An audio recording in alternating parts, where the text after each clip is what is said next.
Dnes veľmi pretriasaná otázka sú práve výživové doplnky. Prečo je tak dôležité správne si vybrať a používať ich? Výživové doplnky v dnešnej dobe máme ich na trhu veľmi veľa, ale ich dôležitosť stúpa zo dňa na deň práve preto, že je mnoho štúdií, ktoré už pojednávajú o tom, ako nám klesajú živiny v jednotlivých ovociach, zelenine a vlastne v produktoch, ktoré dennodenne príjmame v rámci stravy. Výživové doplnky sú práve tie, ktoré sa nám postarajú ako o doplnenie práve tých živín, ktoré postrádame v tejto strave.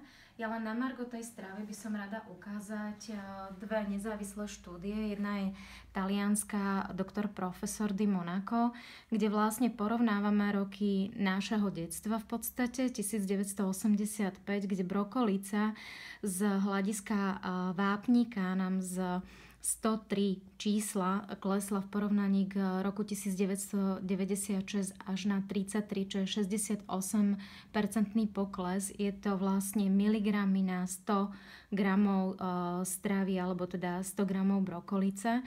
Čiže to je jedno také milé porovnanie, kde vidíme, že je to brutálne číslo 68 pokles v porovnaní s 11 rokmi, kde teraz, keď si prirátate, sme rok 2017. Takisto je to trebárs s fazulou, kde veľmi poklesol zase vápnik z 56 na 34, čo je 38%, alebo si zoberme jahody, kde vlastne vápnik poklesol z 21 na 18. A ďalšou nezávislou štúdiou je vlastne štúdia WHO, Svetovej zdravotníckej organizácie, kde porovnáva rok 1985 v porovnaní s rokom 2002, kde zase tá brokolica klesla zo 103 na 28 mg na 100 g brokolice, čo je 73% pokles. Alebo trebárs kyselina listová, keď si to vezmeme, je pokles zo 47 mg na 18. Čiže keď si to preberieme na drobné a povieme si, že je rok 2017, tak tie percentá sú stále nižšie a nižšie a my vlastne musíme hľadať ako keby strávu, ktorá je vlastne z hľadiska živín a vitamínov a minerálov bohatá. A ktoré výživové doplnky pre vás oslovili? Mňa oslovila spoločnosť Berien z niekoľkých aspektov. Ten najzásadnejší je ten, že vlastne v rámci zdrojov si vyberá teda ingrediencie, ktoré vloží do svojich produktov. Takže hľadá miesta na zemi, ktoré sú ešte čisté, alebo hľadá miesta a respektíve produkty, ktoré v rámci našej zemi majú ešte stále veľmi vysoký podiel minerálov a vitamínov.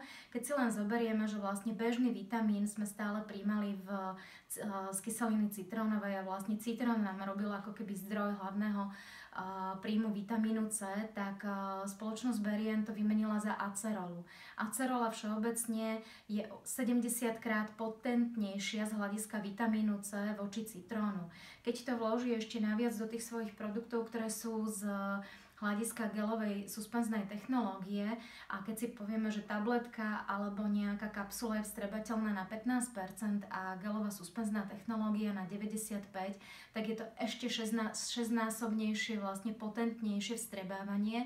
To znamená, že tú acerolu, ktorá je oveľa silnejšia ako citrón, a respektíve ten vitamín C z aceroly voči citrónu, tak v rámci toho, že ju vložíme do gelovej suspenznej technológie, ešte nám oveľa vlastne zvýši ako keby príjem toho vitamínu C potrebného pre fungovanie.